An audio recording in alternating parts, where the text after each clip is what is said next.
welcome to a 10% pretty episode of We Only Look Thin. I am your pretty-faced host, Catherine Weigel, and with me is my handsome-faced husband, Donald Weigel. I was just trying to think. I don't know if anyone's ever called me handsome-faced before. He's so handsome-faced. I think that's a new one on me. Two-faced, maybe, but not handsome-faced. At least you're 10% pretty. I don't think I've even got that much going for me. I am 10% pretty, but I have lost 150 pounds. Whoa! And you have lost? That is 100% amazing. It is. I have lost about 104 pounds. Give or take. Yeah. Very specifically 104 pounds. Hi there, and welcome to a pretty episode of We Only Look Thin. This is funny because it is a podcast and you can't see anything, but trust us, pretty faces and handsome faces abound. Oh my goodness. Oh my gosh. But today we are going to break up this episode into 3 amazing and intriguing and inspiring parts. Some podcasts only give you one part or maybe 2. Blah. Yeah. Oh, like we did up until like 2 episodes ago. So we'll have to re-record those. But this week we are going to go and give you a tip of the week. Tao. In which you're going to get more grams for your buck. And then we'll tell you what that means later. Then we're going to talk about how pretty faces ruin everything. And then we're going to finish up with POW, Product of the Week. This week's product might just save your life, or at least give your loved ones peace of mind. Less deathy. Oh, yeah. Less deathy is another way to put it. Tip of the week to you, Donald Weigel. Tip of the week to you also, darling. This love of my life. Donald is a nerd, and he is a questioner. How dare you? I dare exactly like it's happening. How dare you call me a nerd? This is how it's happening. So we're going to start with the tip of the week. I'm going to take a sip out of my Superman drinking glass and be insulted while you call me a nerd. So Donald's a nerd. We have established that, and we agree. All in favor say aye. All evidence points to nerd equals yes. Donald is very mathy, so unlike most episodes, I'm going to stay quiet for a couple of minutes and let Donald drop some knowledge bombs about grams. You're going to stay quiet for a couple of minutes while I talk? Minutes. Not grams. This is frightening. We're not talking about graham crackers. We're talking about grams, about what things weigh. About what things weigh. Here we go. Tip. So tip of the week is, and it may seem obvious, fill yourself up with food that isn't super high calorie. What? It's We're changing shocking, lives. Revolutionary way to look at this. So I track calories, but Donald takes it to a whole other level. So we suggested you get a food scale. Yes, scale. Did Very you get recently, our product of the week was a food scale, and so. What am I really getting at? Will I get to the point ever, or will I just keep meandering? So I came up with this idea as I was working on my weight loss adventure, that I noticed that foods that were roughly 1 calorie per gram filled me up a lot more than foods that were many more calories per gram. But I track ounces. Do I have to pay more to track grams? Yes. Yes, it costs more. No, it's the same thing. I actually don't know. It's 28 grams in an ounce. I know that. So 28 calories per ounce, I guess, or you could just round to 30. If something's around 30 calories per ounce, that would be about the same. Stay with us. Yeah. Stay with us. Don't die on us. So if you can eat 150 grams of it and it's only 150 calories, that is a pretty filling food. And that includes things like cottage cheese, Greek yogurt, 2% Greek yogurt, and my lovely wife let me know, I'm a vegetarian, but she let me know that shrimp is also about 1 calorie per gram. I did not. His whole gram situation kind of made my eyes roll back in my head. And then I realized that I could use grams in my favor also. You didn't even have to be a nerd. But shrimp is actually about 1 calorie per gram, which is super easy when you use your food scale and you put the shrimp on the food scale and it says you've eaten 80 grams. That's 80 calories. 80 calories. How about it? So it's super easy because it's a 1-to-1 ratio. There are other foods like salmon is about 2 calories per gram. So you get 100 grams of salmon, that's 200 calories. You get 100 grams of shrimp, that's 100 calories. That is bang for your buck. That is a gram bang for your buck. And there are lots of foods, especially fruits and vegetables, that are way better than that. I mean, cherry tomatoes, mushrooms, carrot sticks, things like that are virtually no calories per gram.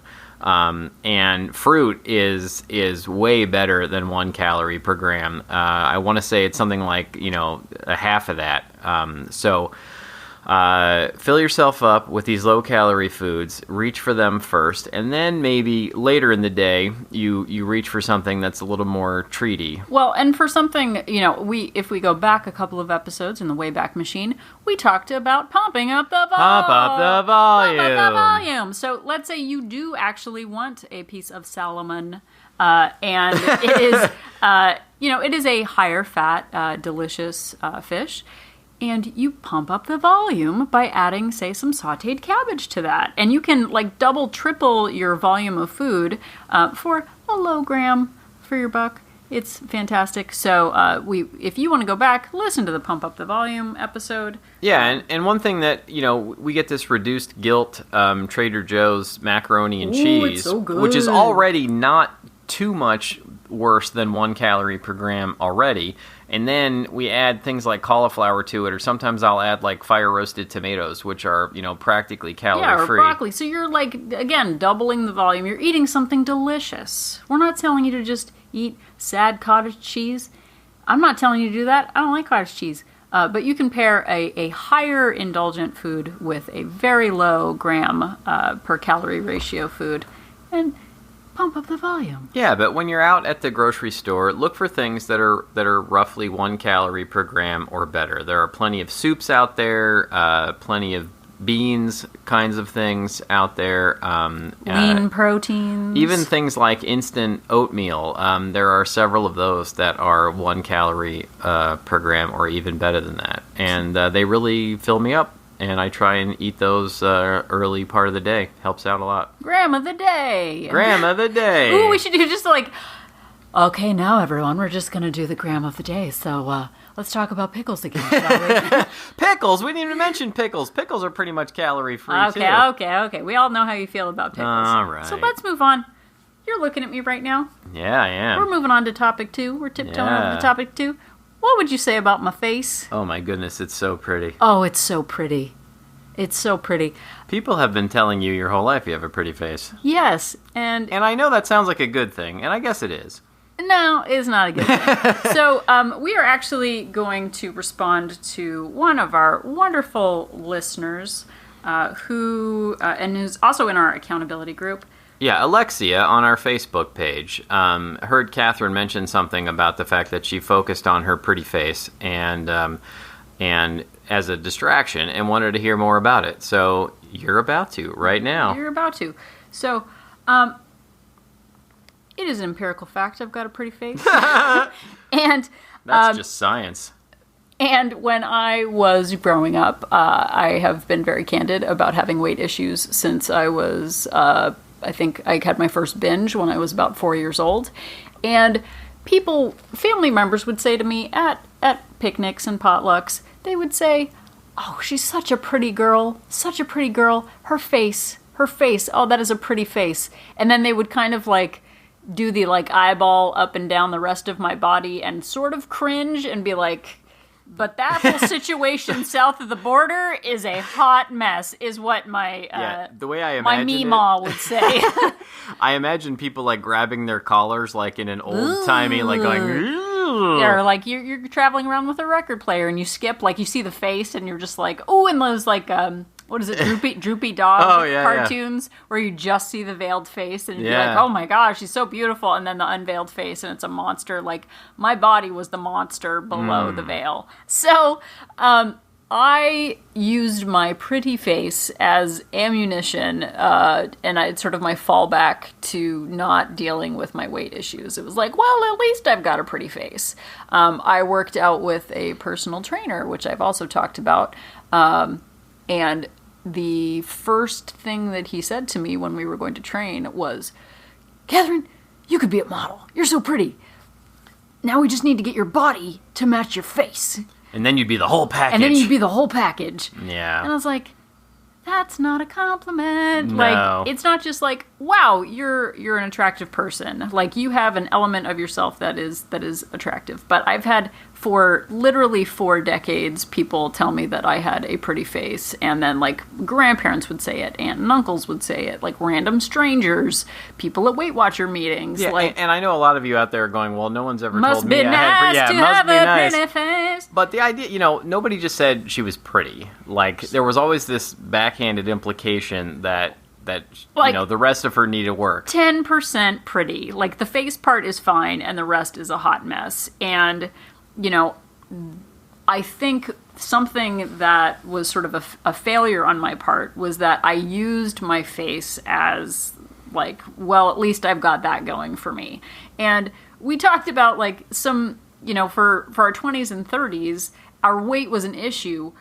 But at least we didn't do cocaine. Right. I mean, we're not coke addicts. Yeah, no, or heroin. Oh, gosh, no. I mean, it's like I don't smoke. Like, so many people smoke. Like, I don't smoke. At least I don't have that. So I eat too much and way too much, but at least I don't do those things. Like, I've never burned down an orphanage. Like, I mean, it could be so much worse than being 300 pounds, like, in the scheme of things.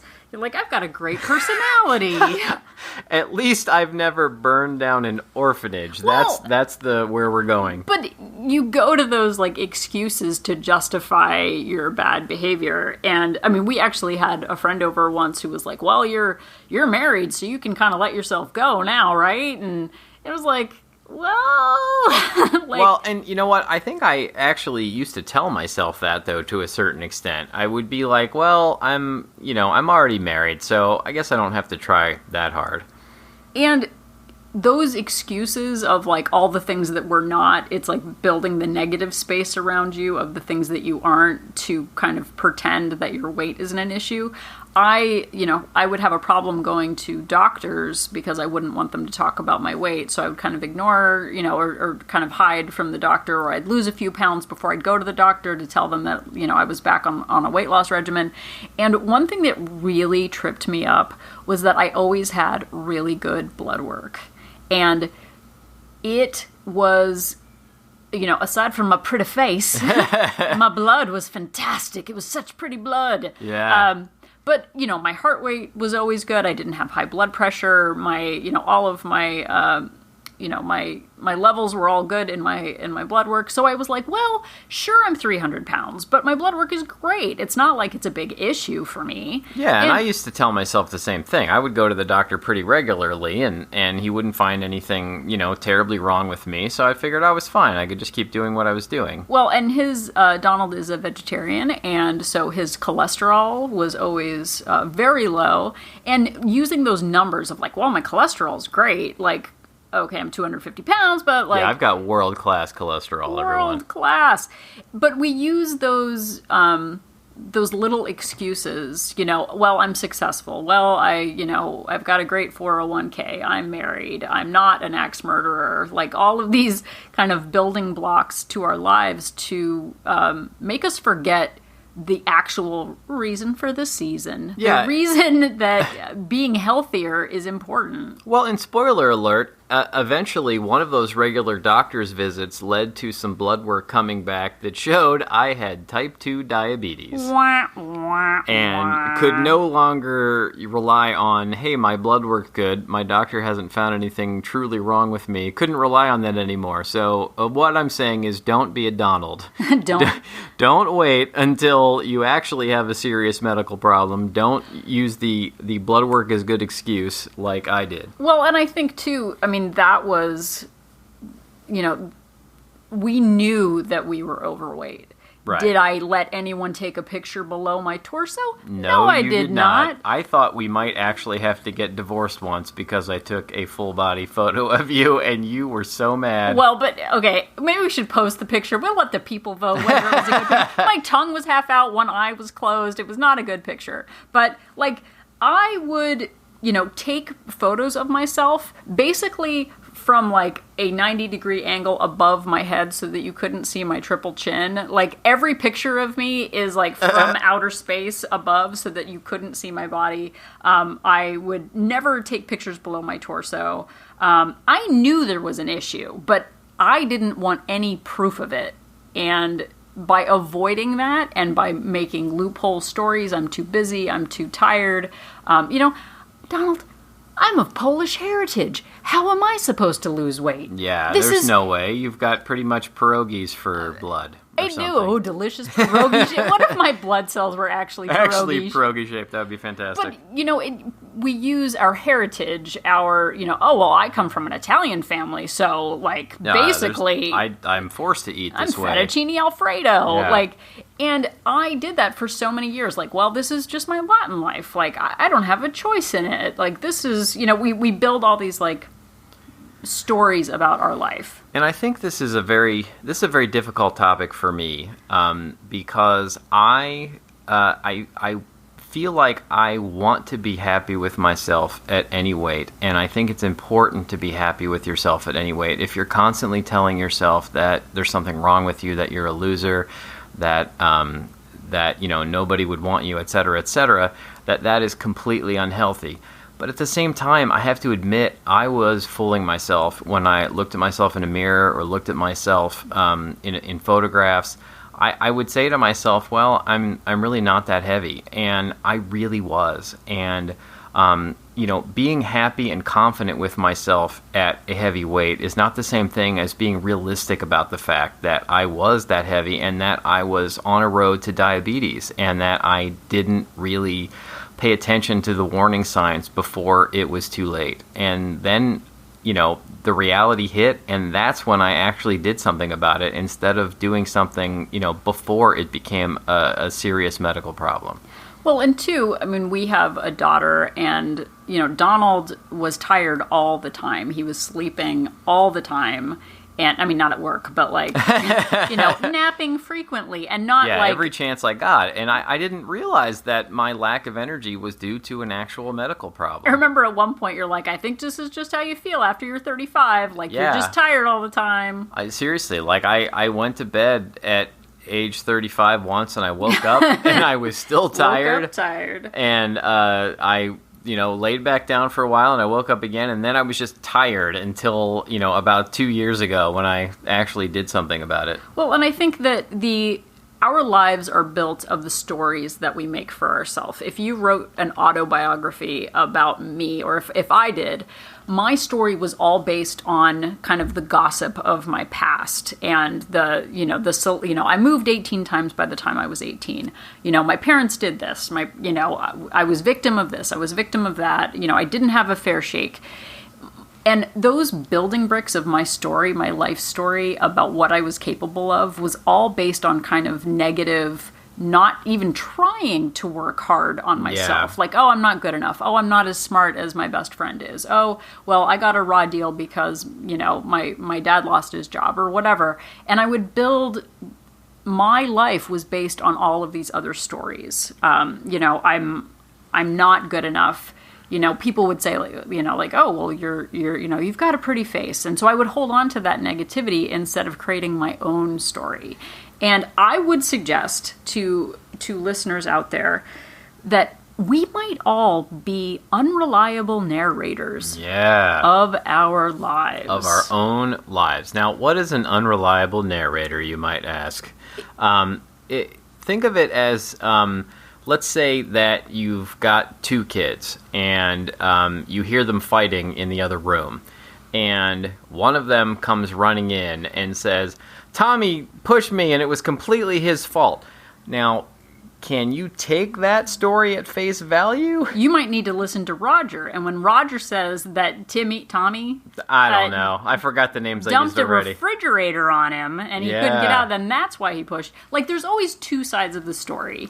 And if you write yourself as the victim of your story, the story is going to be very different than the person who is fighting for their future and telling their story. So the person who is telling the story has a point of view.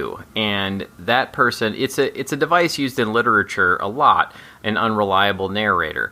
And this is a person whose credibility has been compromised, and yet they are telling the story. So you can't 100% trust everything that this person is telling you, even though they are telling the story. And we ourselves can be very unreliable narrators to our own selves. Like, we lie to ourselves all the time and tell ourselves things that just aren't true. Well, that's the same thing as lying to ourselves. Well, and a few episodes back, we have so many informative and amazing episodes. I don't remember which one it was, but we talked about seeing someone else, from a third-party perspective, and someone's like, I'm doing everything I can. And then you go, are you? Like, really? Like, are you that busy? Or that, friend of yours who's got a boyfriend or girlfriend who's in a band, and they're trying really hard, and they're just about to break, and you go I'm not sure, are they? Or are they just trying to avoid getting a real job? But it's tying it back to weight loss. I'm giving everything I have. But are you? I can't lose weight because I'm Polish.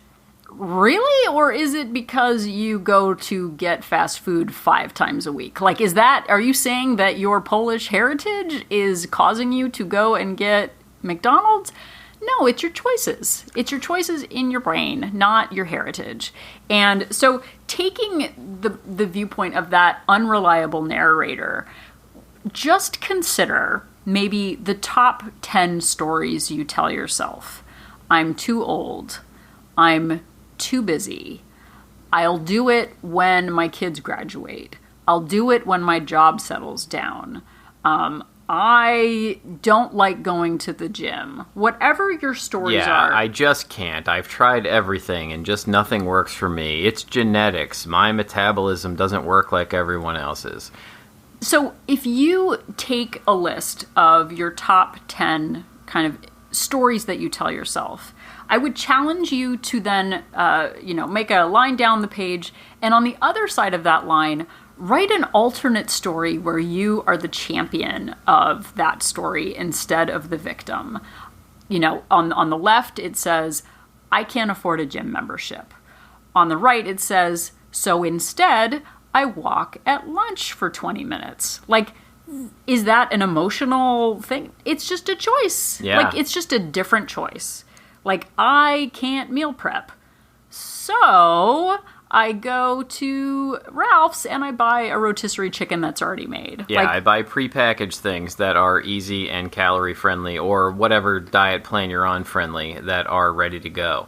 And I think changing your language to I can't, changing it from I can't to I'm going to try instead, or I can't yet. It is this whole journey isn't fixed. Our seasons change, our circumstances change. And sure enough, Donald's life changed when he was diagnosed with the bad sugar. Yes. And his hand was forced to make a change. But we've said it before, I don't suggest hitting rock bottom before you start making changes in your life. Small, sustainable habits just come from making a decision as a grown-up to start not being a victim of your life and starting to be a champion of your life. Yeah, absolutely. And, it just comes from, the bottom line here is, be really honest with yourself. Be really honest with yourself about how bad things are. Be honest with yourself about how good things are. Be honest with yourself about what you really can do and what you really can't. But do more than you're doing now.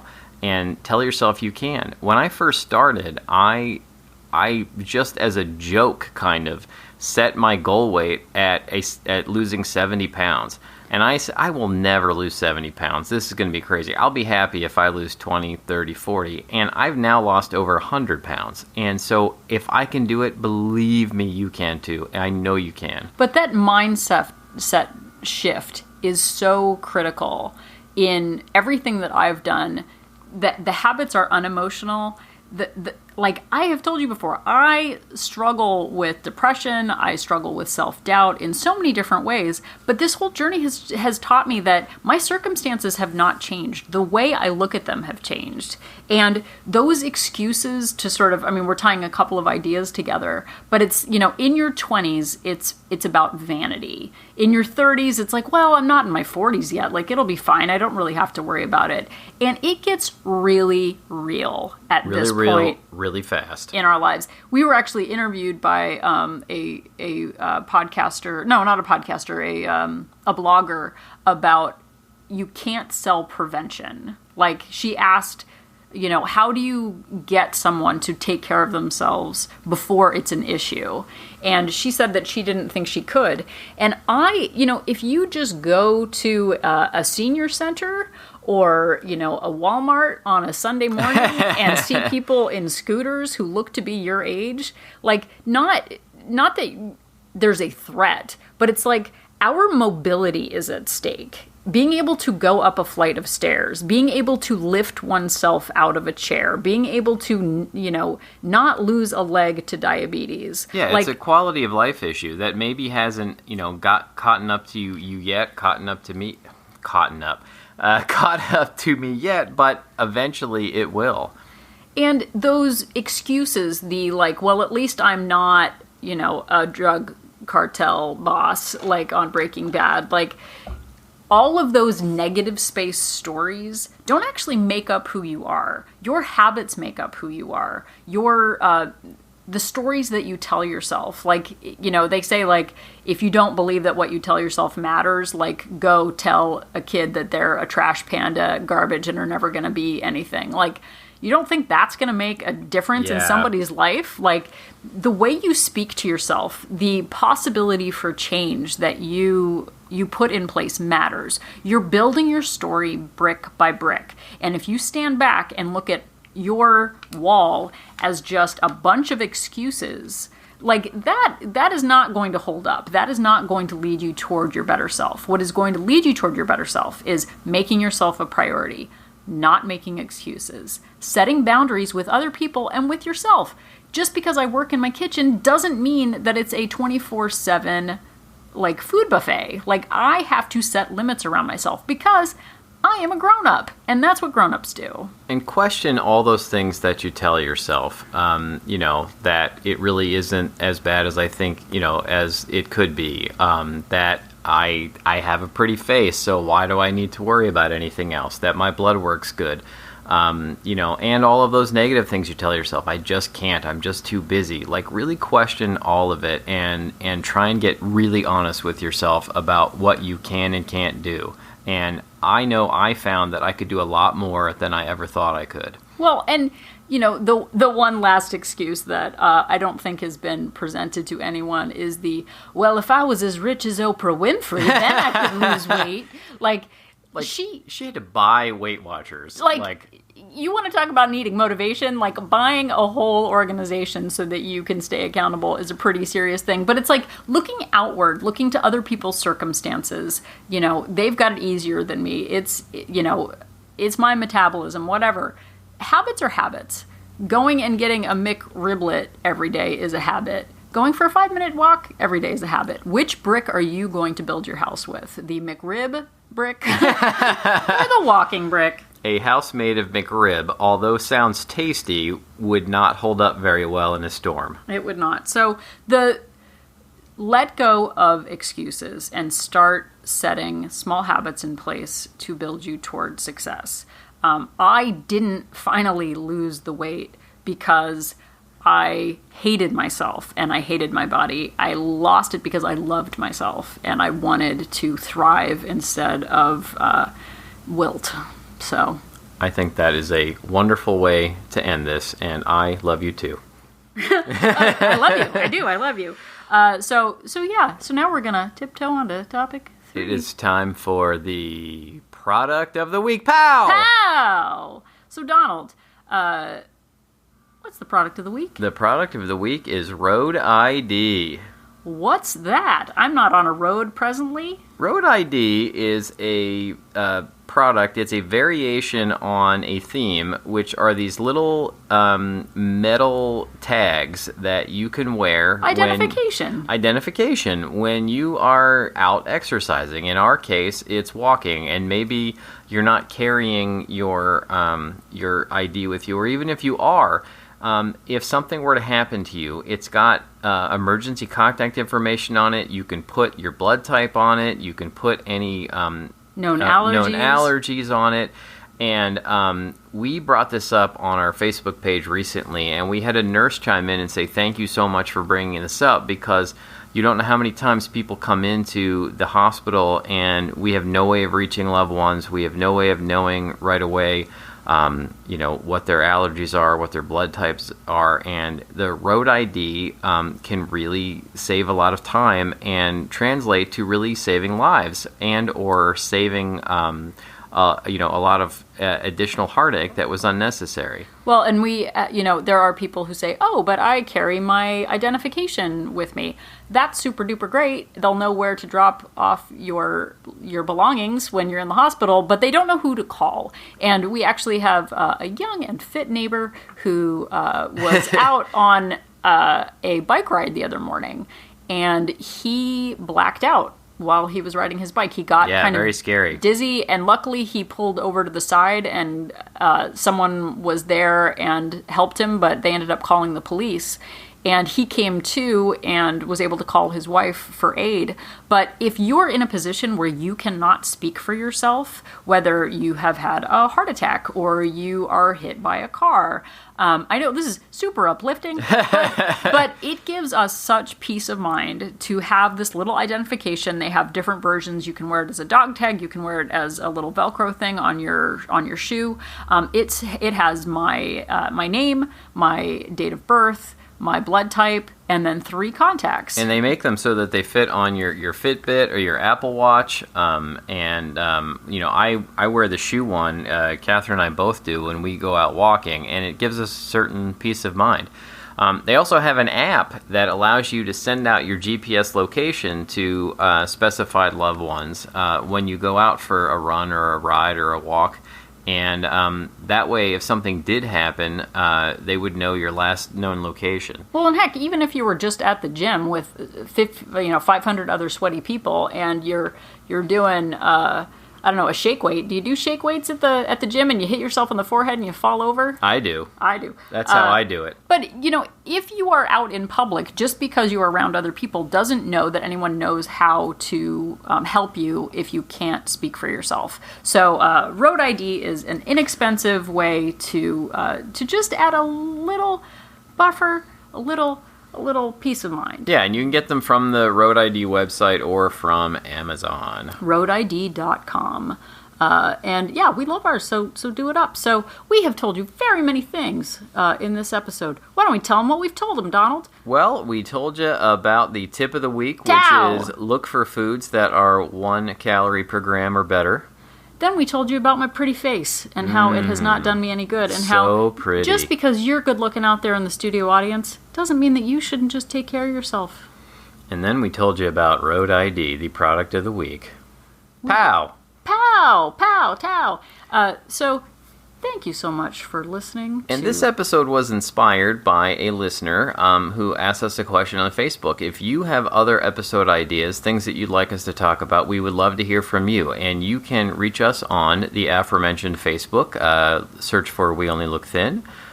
You can email us at weonlylookthin@gmail.com. You can find us on Instagram at We Only Look Thin. We're also on the tweeters, on Twitter, at We Only Look Thin. So thank you so much for listening, fine audience member. And if you could do us a big, big favor and just take a moment and rate us on iTunes and give us a quick little review, it really helps us out big time. If you say I have a pretty face. That would be a great review. For a podcast. So thank you so much for listening. And always remember that whether you can see Catherine's pretty face or not, that she and I are an inspiration. Asian.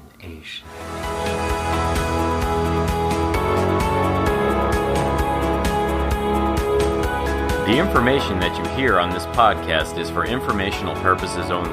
The hosts are not medical professionals. You should always consult with your doctor, nurse, or other certified health professional before beginning any diet or fitness program.